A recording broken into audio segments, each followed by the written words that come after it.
Prometheus 3D. Yes, this is a Christmas movie. The Prometheus ship arrives at its destination on December the 21st, and most of the movie plays out over the next few days. This isn't an Easter egg detail. It's referenced to be understood.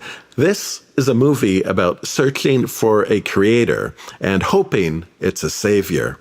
From a 3D perspective, it makes for a nice companion to Avatar. It is filmed in 3D and is very rich in stereo detail. It also shares a similar color palette, glowy greens and cold blues, not showy, but it doesn't dial back the stereo either. Overall, it feels like a film that is very happy to be in 3D. There is something special about a natively shot 3D movie. Now, I've come to appreciate conversions far more than I ever thought I would. They're excellent, because as it turns out, it doesn't take very much to fool the eye. But when you encounter something that isn't playing tricks, that doesn't have crop outs or blurred backgrounds, that just sort of is, there's a bit of vividness to it. Now, I wonder how much of this was filmed in front of a green screen, and I wonder if that helped. I noticed in close-up shots, I usually saw plenty of detail in the face, and usually that comes at the cost of a difficult-to-see background. Maybe it allowed them to create points of view that are satisfying, but not actually real, similar to what a conversion might do. Often, holograph monitors are depicted as being floating flat screens. Here, though they do that, you also see layered displays with models and pictures floating under the information.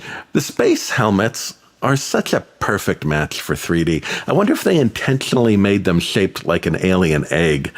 What really is special about this being, again, natively shot 3D is the curved reflections. You get a fishbowl inverted reflection of the room.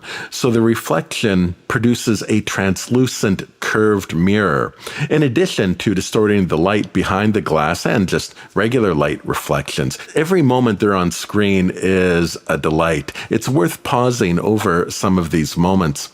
And that sandstorm moment, my God, what a moment of stereo beauty.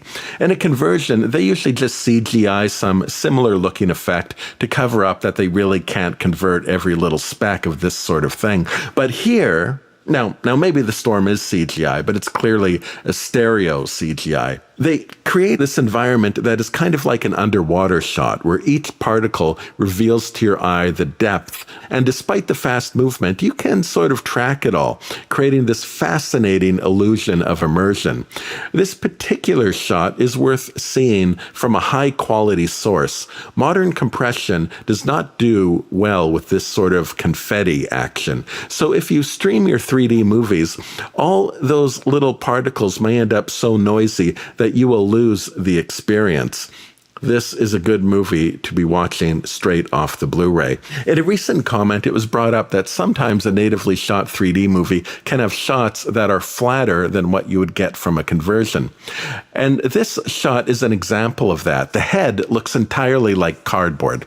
To add detail to the head, you have to move the camera eyes further apart, which will force the background to move further apart. But look how the director wants the technician's face in a certain spot to contrast with the head. To get a nice stereo sculpted feature on the big head, again, you need to move the eyes, and this would cause the tech's face to be entirely obscured by at least one of the eyes. Or you could introduce more space between the technician and the big head to avoid this, but then you're going to lose the geometric impact of the photo you're going for. As it is, to get this kind of shot, you have to back up the 3D camera to the point that both eyes see the foreground and background in a similar space, and then zoom in to get the shot. Now, I imagine this crew was prepared enough to shoot a war in 3D. But for the low-budget crowd, this is an example of one of the many nightmares that awaits the intrepid director who wants to try and shoot in 3D. They may plan their day with their two-dimensional experience, only to discover they just don't have the physical room to get their desired shot. Or worse, realize they didn't rent a certain type of lens that is necessary for that kind of zoom. 3D is just a time-consuming pain to shoot, which is why conversions took over. Incidentally, there's a delicious 3D gift where the android is seen watching a 3D conversion of Lawrence of Arabia. The excuse being that he models his behavior and manners off of Peter O'Toole. They linger on it for a good while, bringing Christmas joy to all the good little 3D enthusiasts out there. There are some select moments where a wide shot is made flat or near flat, such as this moment showing one of the happy space people. This moment cuts to shots of David the android and another character running away, so the 3D is wide on the little people and shallow on the giant to demonstrate that by comparison, he is big and grand. Happily, when we cozy up to him a moment later and get more into his space, they go back to just giving us the best possible stereo view of the guy. Now, I do prefer this kind of situational 3D decision-making rather than making movie-wide decisions. Compare this to, say, Pacific Rim, where the big exciting monsters are, without exception, always shown flat against the buildings. Movies aren't civil engineering. You don't have to be so strict with your measurements. On the commentary track, Ridley Scott says, I think, say it honestly, shut the up. This is what I want. Off. Oh. And that's it. I've got more films than 3 in, I think, the Library of Congress, and saying, why are you doing that? And usually they're just fundamentally stupid. That's really annoying. Elsewhere, he doesn't say very much about the 3D aspect, except to compliment the camera team. However, he is watching the 3D version while delivering his remarks, and once in a while he lets out a ooh or ah. Though not explicitly stated, it can be inferred that the 3D version of this movie is intended as the definitive edition, which after 2012 became increasingly rare. As good as conversions can be, they are done by an outsourced team with increasingly minimal connection to the primary production staff. In fact, I wouldn't be surprised if many directors over the past 10 years have never even seen the 3D version of their movie. Now, story-wise, this is better than I remembered it to be. I saw it when it came out, and if you were to have asked me what I thought of it back then, well, I'd have told you I thought it was a bit dumb. Now, I like dumb movies. Hell, I enjoyed The Marvels. And I did enjoy this. I did wonder a bit about why it was made. To me, it was like they took the horror trope of the grizzled old man who warns the teenagers to turn back now and decided, hey, let's tell his story. Better yet, let's tell his story with as little reference to the killer as possible. And maybe the characters, the crew, were a bit too rash to be taken seriously. Watching them roll into the alien structure felt like a bunch of teenagers driving up to Crystal Lake. Not even a pirate ship would tolerate that kind of lack of protocol.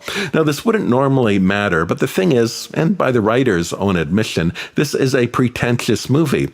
It's trying to provide a venue for chin-scratching, stargazing, and origin pondering, perhaps over some exotic cuisine.